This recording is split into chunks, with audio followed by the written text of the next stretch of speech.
असली संत सन उन्होंने जींदे जी ਜਦੋਂ तक इस दुनिया के भी शरीर करके वो रहे ਤਾਂ तक उन्होंने अपने नाँ के अगे संत नहीं लिखवाया। इतिहास गवाह इस चीज़ का।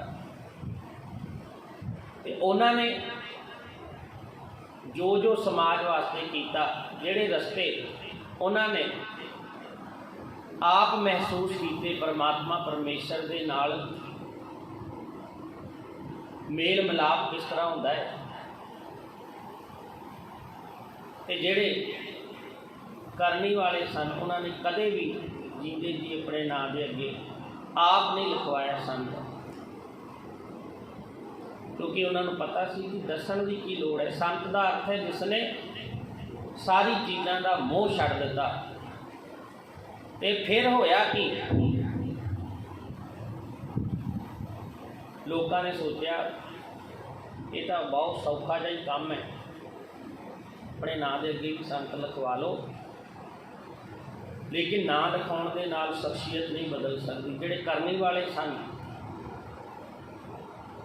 केवल नाम के अगे संत लिखाण नाल असीं उन्हां वर्गे नहीं बन सकते, चाहे जो मर्जी कर लीए।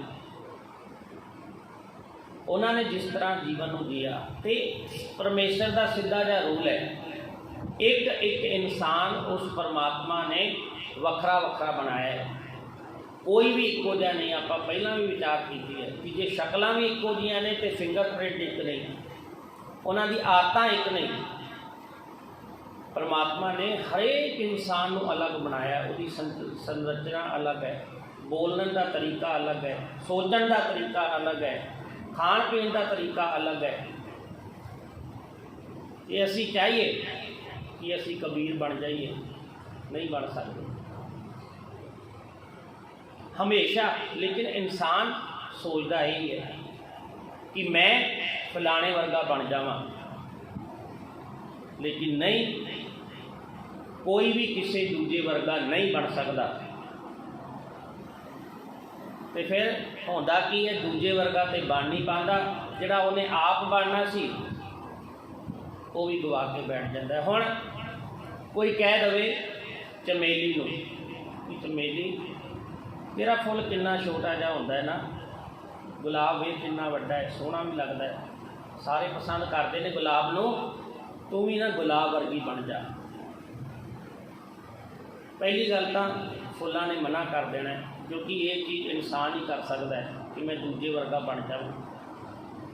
तो जे मान लो मन भी लवे चमेली कि मैं गुलाब वर्गा बनना है, हुण वो बन सकती है, क्योंकि चमेली की जड़ के विच जिहड़ा बीज है वो चमेली का ही है। तो फिर भी जे चमेली जोर लावे कि मैं गुलाब वर्गी बन के रवांगी, तो उहदे वास्ते उन्होंने अपना चमेली होना दबाना पैना है। तो जदों रिजल्ट आएगा पिछे मुड़ के वेखेगी वो गुलाब वर्गी तो बन नहीं सकी, सगों जिहड़ा उन्हें चमेली का फुल बनना सी उन्होंने भी वो दबा के बैठ गई। तो फिर अचरज की गल वेखो, जदों बाकी सारे फुल खिलते हैं तो फिर चमेली नूं गुस्सा आ रहा है, फिर वो चाहती है कि मैं सारे चमेली के फुलों को तोड़ ही देवां, ताकि कोई आके मैनूं पूछे सारे के उत्ते फुल लगे ने, तेरे उत्ते क्यों नहीं लगे, तो वह दस सके कि वेख उत्थे जिन्ने भी चमेली के रुख ने इन्हां ते कोई भी फुल नहीं लगा होया। इंसान भी यही सोचता है। इस करके परमात्मा ने हरेक इंसान को वखरा वखरा बनाया है, वखरा वखरा उन्हां दा सुभाव दिता गया है। इस करके असीं हमेशा दूजे वर्गे मुंडे दूजे वर्गे बनना चाहते। हुण बच्चों को भी इंसान यही कहता है कि तुसी विवेकानंद वर्गा बनना है, आइनस्टाइन वर्गा बनना है। इन्ना प्रेशर पा देंगे ने कई बार बच्चा जो बनना चाहिए सी, जो उन्हें बनना सी वो भी नहीं बन पाता। तो हैरानी की गल है, आइनस्टाइन से कोई विरला ही बनता है। ਇਹਦਾ सबूत है आइनस्टाइन के जान के मगरों किन्ने क आइनस्टाइन वर्गे पैदा हुए हैं, नहीं नज़र आते कि परमात्मा ने हरेक के अंदर अलग अलग काबिलियत पाई है। तो जोड़े आइनस्टाइन वर्गे बनना चाहते हैं वो आइनस्टाइन से बन नहीं पाए, सगों आप जोड़ा उन्होंने बनना सी अपनी जी क्वालिटी सी वो भी वो खो के बैठ गए। जुलाए हुण भी बहुत ने, लेकिन कबीर क्यों नहीं बनया दोबारा? बुद्ध बोधी हुण भी ने, लेकिन बुद्ध वर्गा संत क्यों नहीं कोई पैदा हो सकिया? वो इसे करके कि असी दूजे वर्गे अपने बच्चों को कहने बनावांगे, आप भी असी यही सोचते हैं कि असी दूजे वर्गे बन जाइए। इस करके मैं तो यही कहना कि असली माँ प्यो, असली प्रचारक, असली टीचर ही वही है कि जो अपने बच्चे को खुल दवे कि जो तू बनना चाहता है ना वो बनी, तो वो जे उन्होंने खुल दे दी जाए जी क्वालिटी वो है तो वो जरूर कामयाब होएगा। लेकिन ज़्यादातर असी लोग बोझ पा देते हैं कि नहीं तू तो राम वर्गा बनना है, तू तो कबीर वर्गा बनना है, बुद्ध वर्गा बनना है, विवेकानंद बनना है, आइनस्टाइन बनना है। लेकिन वो बेचारा बनते नहीं पाता क्योंकि वो परमात्मा ने अलग काबिलियत पाई सी तो वो अपनी काबिलियत भी खो बैठता है। इसी तरह सारा संसार कर रहा है।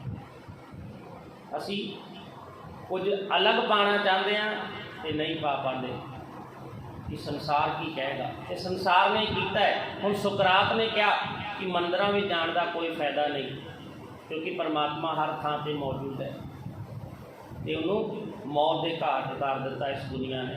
ये दुनिया भी कहती है कि साडे वर्गा बने इंसान, साडे तो उत्ते कितना चल जाएगा।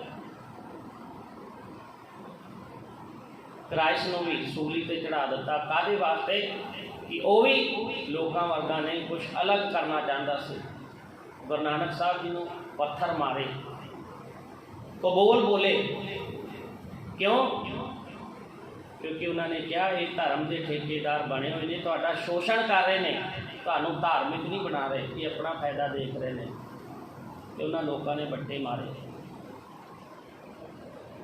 लेकिन उन्होंने अपना अनोखा होना छड्डिया नहीं। बुद्ध को बहुत लोगों ने कहा कि तू तो राजा का पुत्र है, राजा बन के रह, कितने जंगलों धक्के खा रहे हैं, लेकिन उन्हें नहीं मन्या। तो अज उन्होंने सारा संसार पूजता है। कबीर साहब जी को धक्के मार के कढ़ दिता बनारस को, कपड़े पाड़ते, किन्ने वारी हाथ चुकया, कबूल बोले, लेकिन कबीर ने जो उन्होंने परमात्मा ने क्वालिटी दी सी उस तो मुनकर नहीं होया। तो अज जोड़े रोड़े मारते सन, मंदिरों चो भजाते सन, अज वही कबीर के दोहे पढ़ के कथावाचक बनते हैं। इस करके असी कोशिश करिए, परमात्मा ने सानू वखरा वखरा बनाया है, असी किसी वर्गे होने की कोशिश ना करिए जिदा ये संसार चाहता है। ये जी एडवर्टाइजमेंट आती है, इसी का फायदा साढ़े इसी मानसिक चीज़ का फायदा चुक रहे हैं कि सानू वो इदा का प्रोडक्ट विखाते हैं, इदा का बंदा खड़ा कर देंगे ने कि असी भी उन्होंने वर्गे बनना चाहते हैं तो वो प्रोडक्ट खरीदते हैं।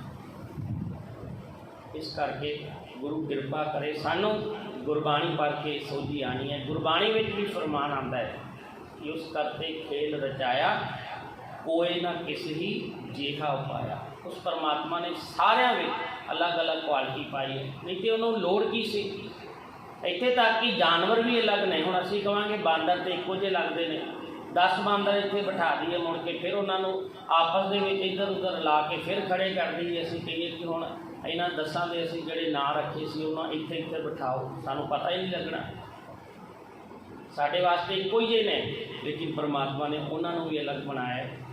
हुण 1 लाख बांदर बांदरियां होण ते उन्हां दे बच्चा एक होवे, उहनूं छड्ड दो, वो भुलेखा नहीं खाएगा, वो अपनी माँ को पहुँच जाएगा। लाख बांदर खड़े हों, इसका मतलब है कि उन्होंने भी वखरा वखरा बनाया है। सो इनियां बेनतियां प्रवान भुला चुका खिमा।